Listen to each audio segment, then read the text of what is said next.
Tân là nữa.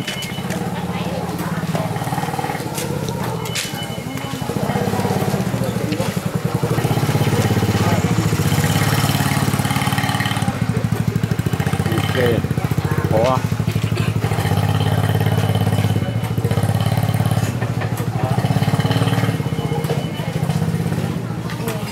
Ít chè đâu có tổn no luôn. Chè đâu có phải no luôn.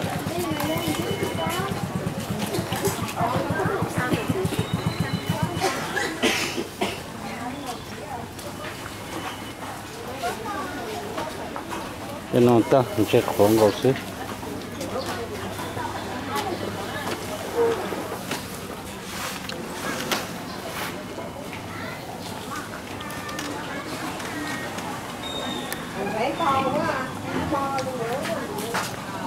Ô, đồng mặt ta lan màn trong tí cũng nó mất xí mất xuân.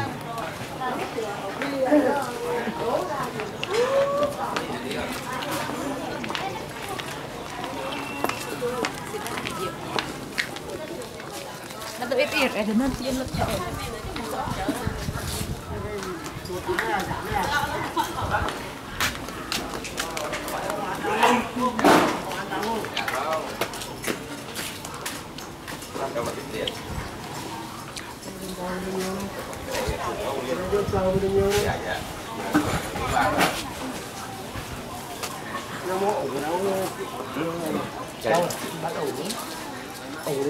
Thay một người ta khổ sức mà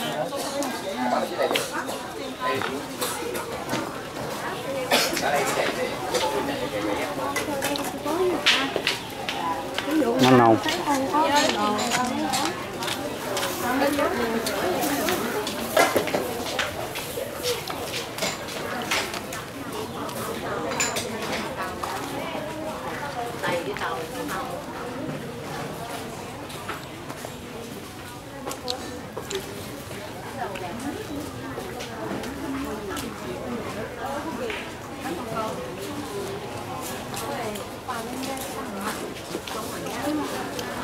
Chỉ khó mà lươn.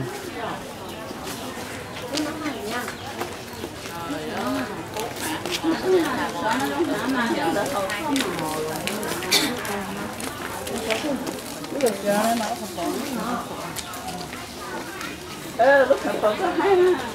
Chị ở hơi kéo.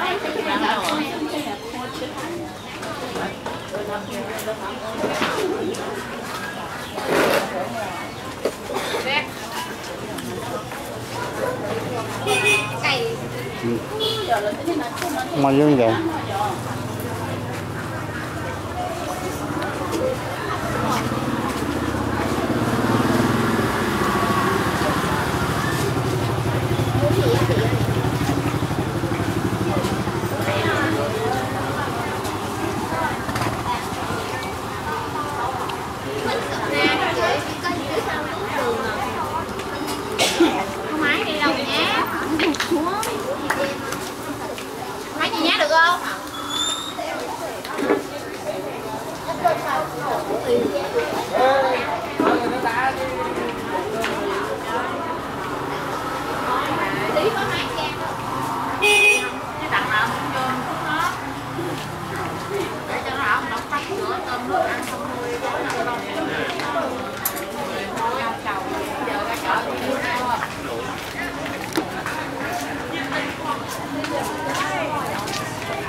bông có dập khẩn lo.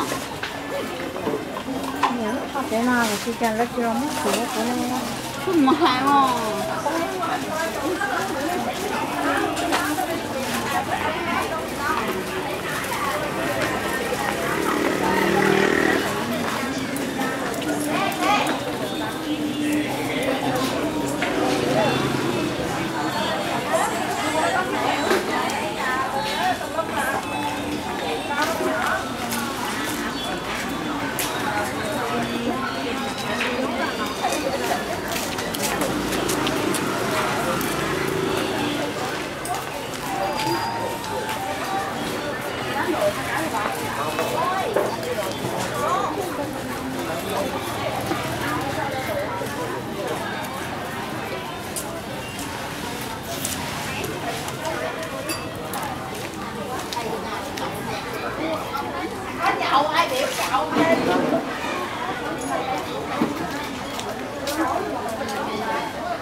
Để đi Việt Nam đầu mà.